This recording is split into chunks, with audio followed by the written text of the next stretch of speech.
କହିଲୁ ଏକ ଶାଶୁଣୀ ତା ମାଟା କଣ କହିଲା ଜାଣିଛୁ ନା ତା ମାଟା କହିଲା ତମେ ମାନେ ଯଦି କେହି ମତେ ଦୁଃଖ କଷ୍ଟ ଦେଇଥାନ୍ତି ମୁଁ ସିନା ଯାଇ ସେ ଦୁଃଖଟାକୁ ମୋ ପୁଅକୁ କହିଥାନ୍ତି ହେଲେ ମୋ ନିଜ ପୁଅ ତ ମତେ ଦୁଃଖ ଦେଲା କଷ୍ଟ ଦେଲା ମୁଁ ଦୁଃଖ କହିବି କାହାକୁ ଭାଇ ଭଲ ଲାଗା ବାହାର ଲୋକ ଯଦି କେହି ମତେ ଚାକର ବୋଲି କହିଥାନ୍ତି ମୁଁ ସିନା ସେ ଦୁଃଖକୁ ଆସିବ ସାନ ଭାଇକୁ କହିଥାନ୍ତି ହେଲେ ପାଠ ସାଠ ପଢୁଥିବା ମୋ ସାନ ଭାଇ ତାକୁ ମତେ ଏଠାକୁ ଚାକର କରିକି ପଠେଇଲା ମୁଁ ଦୁଃଖ କହିବି କାହାକୁ ଲଙ୍କା ଭାଇ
ତମେ ଠିକ କହିଛ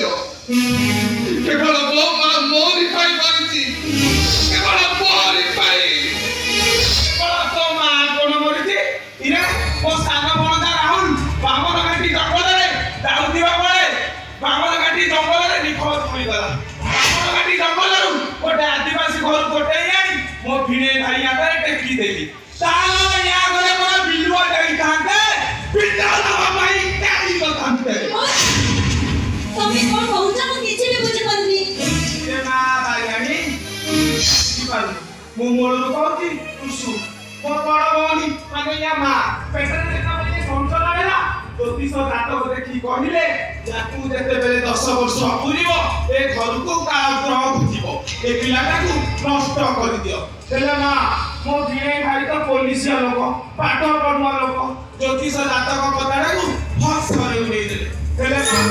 ସତ୍ୟ ମିଛ ମତେ ସତ ଏ ଚଣ୍ଡାଳକୁ ଯେତେବେଳେ 10 ବର୍ଷ ପୁରିଲା ମୋ ଭିଣେଇ ମୋ ଭଉଣୀ ଆଉ ମୋ ସାନ ଭଣଜା ରାହୁଲ ଆମର ଘାଟି ଜଙ୍ଗଲରେ ଯାଉଥିବା ବେଳେ ଏମିତି କଣ୍ଡାରେ ଆକ୍ସିଡେଣ୍ଟଟା ହେଲା ଯେ ମୋ ବଡ଼ ଭଉଣୀ ସ୍ପଟରେ ଆଚ୍ଛା ମଉସା ମତେ ଗୋଟେ କଥା କହିଲ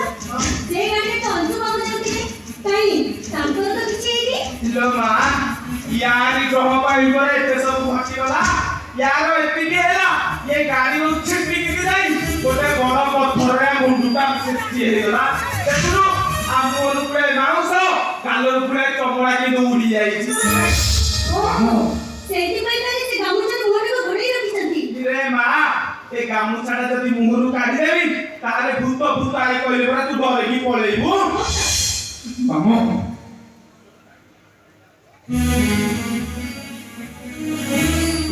କାହିଁକି ମୋ ପ୍ରତି ଏତେ ନିଷ୍ଠୁର ହେଇଛନ୍ତି ମୁଁ କିଛି ଜାଣିପାରୁନି ବାବୁ ମୁଁ କିଛି ଜାଣିପାରୁନି ନାଇଁ ରେ ଭଣଜା ତୁ ଛୋଟ ଛୁଆଟା କିଛି ଜାଣିପାରୁନି ରେ ଭାଇଟା ସିନା ତତେ ଚାକର କରିକି ଛାଡ଼ିଦେଲା ତତେ ହିନ ଆଗରେ ଦେଖିଲା କଣ ମନ କରୁଛି ଚୁପ କର ମୁଁ କହୁଛି ଚୁପ କର ନିଜ ମୁହଁଟା କଦର ଚଳିଛି ବୋଲି ତାଙ୍କୁ ଏମିତି ଘୃଣା କରିବାଟା ଆପଣ ଉଚିତ ନୁହଁ ଦେଖିବୁ ଭୂତ ଭୂତ କହିଲି ପରା ଡରିକି ପଳେଇଯିବୁ ତାପରେ ତୁ କହିଲୁ ୟାକୁ ତ 40ରୁ 45 ବର୍ଷ ହେଲାଣି ଇଏ ହାତକୁ ଦି ହାତ ହେଇନି କଣ ପାଇଁ ବନ୍ଦ କରି ଇଲୋ କହୁଛି ଆକୁ ଦେଖିବାକୁ ଆଉଛି ଭୂତ ଭୂତ କହି ଡରିକି ପଳେଇ ଯାଉଛି ମା ଏଇଟାକୁ କିଏ ବାହାବ କହିଲୁ ନାଇଁ ଏଇଟାକୁ କିଏ ବାହାବ ଏ ମା ମୁଁ ଦେଖିଲୁ ଏ ବାପ ମୋ ସୁନା ମୋ ଧନ